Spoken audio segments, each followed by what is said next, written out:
Ini merupakan page login kita. Kemudian kita mengisi email dan password dan kita bisa tekan login.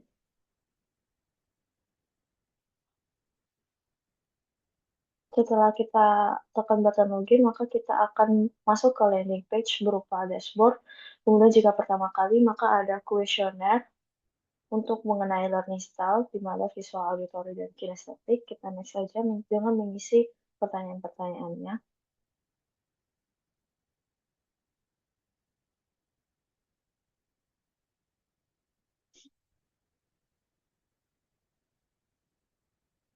Total ada 15 pertanyaan, kemudian kita bisa tekan submit.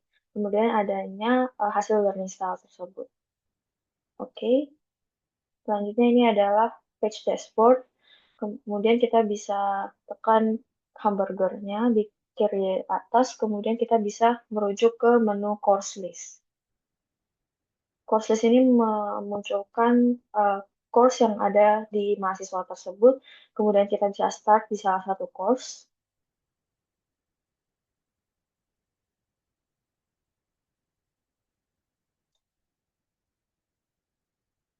Setelah kita tekan button start, maka kita akan masuk ke dalam sesi konten di sesi pertama. Nah, sesi pertama ini dikarenakan kita mendapatkan learning style kinestetik, sehingga kita bisa memainkan atribut-atribut yang ada di dalam um, konten tersebut, di mana kita bisa memainkan balon, kita bisa melihat berinteraksi dengan balon tersebut ke baju, bisa melihat bahwa um, positif dan negatif dari elektronik, elektrik dan neutron tersebut. Oke, kemudian kita bisa masuk ke halaman assignment. Nah, setelah itu, setelah 30 detik akan muncullah feedback kita untuk mengenai learning style tersebut. Jika match, kita bisa kasih 5 bintang. Kita submit aja. Kemudian kita ke assignment, kita bisa start quiz. Kemudian kita ada muncul pertanyaan dan jawaban, kita bisa memilih jawaban. Kemudian kita next. Oke, kita ada step kedua dan ketiga. Setelah itu kita bisa menekan submit. Setelah itu akan memunculkan skor. Setelah itu kita bisa ke discussion. Ke discussion ini merupakan kumpulan dari discussion dari mahasiswa ataupun lecturer. Kemudian kita ke paling bawah ada add new discussion. Kita bisa add new discussion. Kita bisa enter title-nya aja. Setelah itu konten opsional untuk file. Kemudian kita bisa tekan post-nya. Post-nya sudah berhasil. Salah satu post-nya aja. Kemudian kita bisa add reply. Oke, kita bisa menulis kontennya. Kita langsung bisa kita add. Setelah itu kita bisa ke halaman discussion kembali. Kemudian kita bisa ke session 2. Setelah kita mengerjakan assignment, kemudian ada lagi kita bisa ke attendance.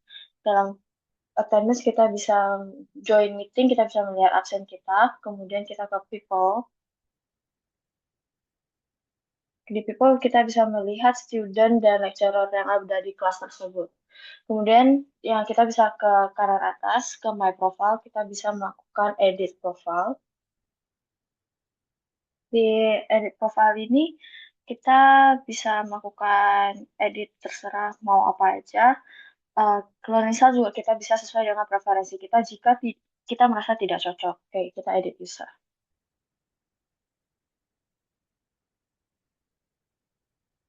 Oke, selanjutnya kita bisa melakukan logout.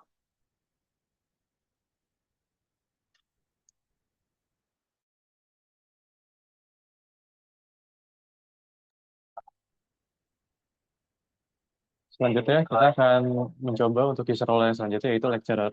Pertama kita akan login dulu. Setelah login berhasil, kita akan di redirect ke page dashboard. Lalu untuk melihat menu-menu yang dapat diakses oleh lecturer, kita bisa menekan tombol hamburger. Di sini di sini user role lecturer itu mempunyai beberapa kewajiban, yaitu membuat assignment untuk mahasiswa dan juga untuk course list itu lecturer dapat melakukan eh, absensi untuk masing-masing sesi di kelas-kelas tertentu. Lalu lecturer juga bisa melihat jadwal kelas yang diajar dan ruangannya, serta juga dapat eh, melakukan Zoom meeting. Selanjutnya kita akan melihat user role yang selanjutnya itu administrator. Kenapa kita akan masukkan dulu email address dan juga passwordnya. Oke, setelah berhasil login, kita akan di-redirect juga ke halaman dashboard. Di sini ada beberapa data yang bisa kita lihat. Lalu untuk melihat menu-menu yang dapat diakses oleh user role administrator, kita dapat menekan hamburger button. Lalu di sini ada beberapa halaman yang dapat diakses oleh administrator seperti halaman untuk memanage user, memanage role, memanage course eh, yang ada di dalam kelas, yang digunakan di dalam kelas atau di dalam departemen tertentu. Terus ada juga course details, session schedule, fakulti, departemen, terus memanage kelas dan juga yang terakhir memanage enrollment mahasiswa terhadap kelas. Oke, sekian aplikasi kami. Terima kasih.